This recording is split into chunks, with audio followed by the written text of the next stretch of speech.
साँझा दिया आमा सोहागिन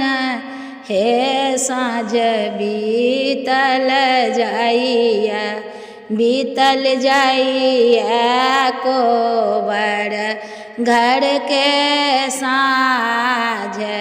हे साँझ बीतल जाइया साँझा दिया आमा सोहागिन हे साँझ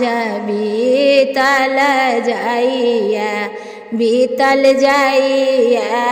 कोबर घर के साँझ हे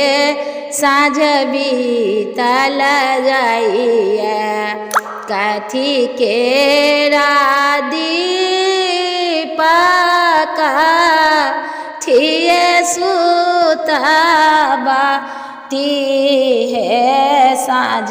बीतल जाइया कथी के राते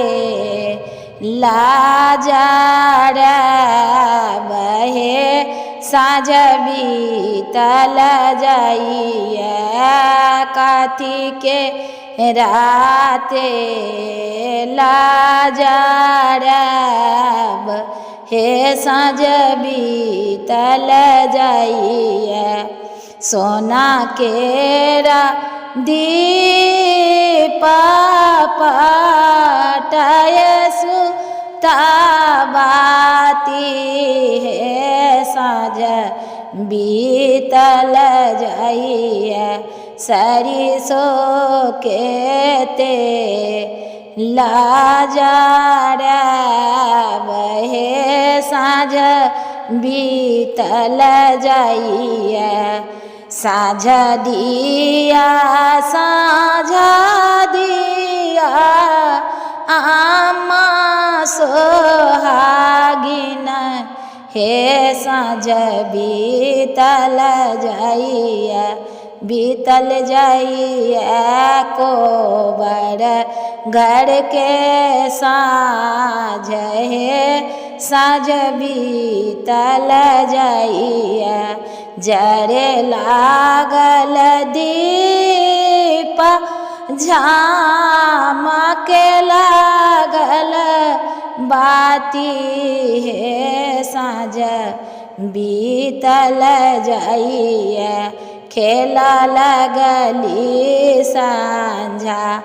मैया राती हे साँझ बीतल जाइया खेला लगली साँझा मैया राती हे साँझ बीतल जाइया साँझा दिया आमा सोहागिन हे साँझ बीतल जाइया कोबर घर के साँझ हे साँझ बीतल जाइया।